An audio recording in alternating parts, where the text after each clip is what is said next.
نبی پر، قرآن پر اور صحابہ.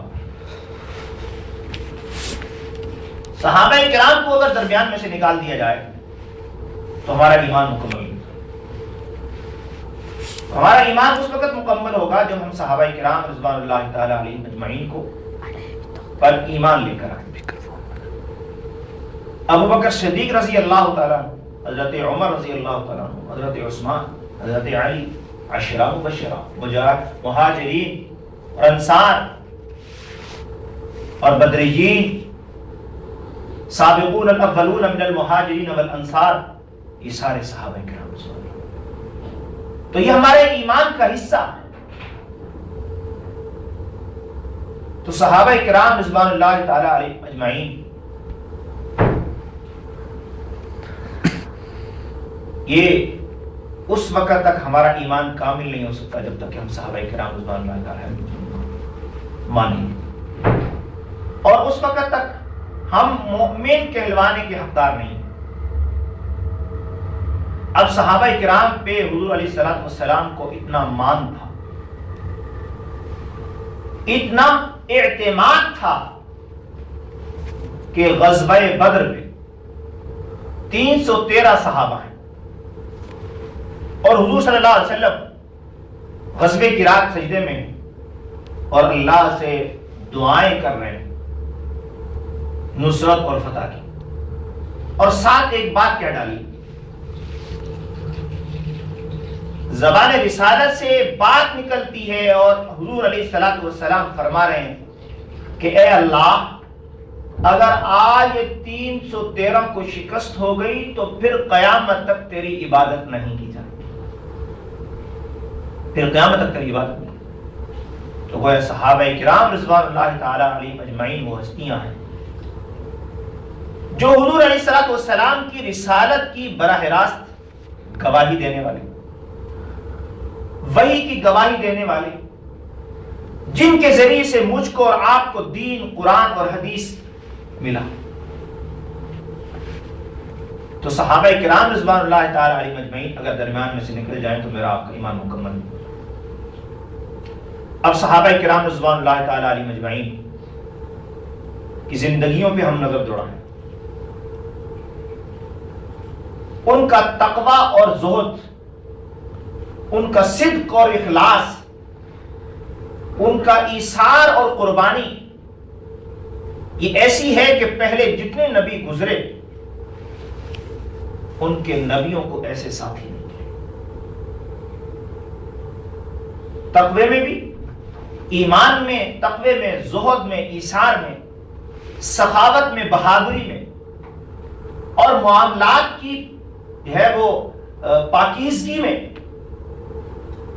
بلکہ ہمارا عقیدہ ہے،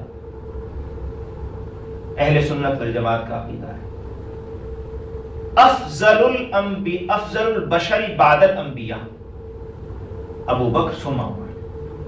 تمام انبیاء کرام کے بعد سب سے افضل ابو بکر ہیں اور اس کے بعد پھر عمر ہے. اور ہمارا عقیدہ ہے کہ اس کائنات میں انبیاء کے بعد صحابہ سے بڑی ہستیاں کوئی نہیں. اور ہمارا عقیدہ ہے کہ تمام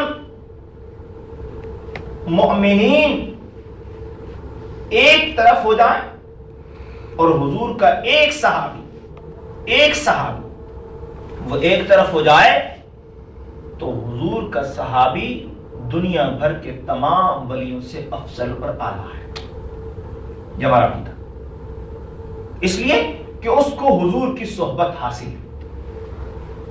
اور بعد میں آنے والا چاہے ولایت کے کتنے اونچے درجے پہ پہنچ جائے لیکن صحابی کے درجے کو نہیں مل سکتا.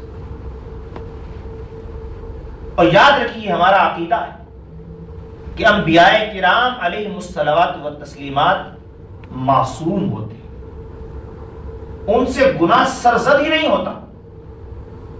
اور صحابہ کرام رضوان اللہ تعالی علیہم اجمعین محفوظ ہیں. انبیاء معصوم اور صحابہ محفوظ. معصوم کے معنی یہ ہے کہ ان سے گناہ نہیں ہوتا، اور محفوظ کا معنی یہ ہے کہ اللہ ان کے نامہ اعمال میں گناہ چھوڑتا نہیں. یہ نہیں فرمایا گناہ نہیں ہونا ہوتا ہے، غلطیاں ہو جائیں گی لیکن ان کے نامہ اعمال میں گناہ باقی نہیں رہے گا، اللہ معاف کر دے۔ یہ ہمارا عقیدہ۔ اور قرآن مجید میں جا بجا طور پر اللہ نے اپنے نبی کی جماعت کی تعریف کی۔ کہیں فرمایا اولئک هم المفلحون کہ یہ کامیاب لوگ ہیں، کہیں فرمایا اولئک حزب اللہ یہ اللہ کی جماعت ہے، کہیں فرمایا کہ کلم وعد اللہ الحسنی کہ اللہ نے تمام کے ساتھ جنت کا وعدہ فرما لیا، اور کہیں فرمایا کہ محمد الرسول اللہ والذین معه اشداء علی الکفار رحماء بینہم کہ حضور صلی اللہ علیہ وسلم اللہ کے رسول ہیں اور ان کے جو صحابہ ہیں وہ کفار پر بہت سخت ہیں اور آپس میں بڑے رحم ہیں۔ کفار پر سخت یہ نہیں ہے کہ جس کافر کو دیکھتے ہیں ان کے بغض دل میں رکھتے ہیں، یہ مانتے کہ کفار کے مقابلے میں جب آتے ہیں یا کفار ان کو دین سے ہٹانے کی کوشش کرتے ہیں تو وہ پھر ان کا ساتھ نہیں دیتے، اس معاملات میں وہ سخت ہیں، آپس میں بڑے رحم دل، جیسے رحم دل کہ ایمان لانے سے پہلے ذرا سی بات پہ لڑائی ہوتی اور اس بات پہ لڑائی ہوتی اور وہ لڑائی صدیوں چلتی۔ مثال کے طور پہ اگر کسی نے کسی کے جانور سے اپنا جانور کا پہلے پانی پلا لیا تو وہ وہیں سے لڑائی شروع ہو گئی، لیکن ایمان لانے کے بعد کیا ہوا؟ قرآن کہتا ہے رحماء بینہم آپس میں رحم دل ہو گئے۔ ایک اور جگہ اللہ فرماتے ہیں الف بین قلوبہم اللہ نے ان کی دلوں میں محبت ڈال دی، الفت ڈال دی۔ اور پھر کیسی الفت ڈلی کہ ایک غزوے کا موقع ہے، ایک صحابی فرماتے ہیں کہ جنگ ختم ہوئی تو میں پانی مشکیزے میں لے کر زخمیوں کو پانی پلانے کے لیے نکلا، دیکھا تو میرے چچا زاد زخموں سے چور اور پانی کر رہے ہیں۔ میں پانی ان تک لے کر پہنچا تو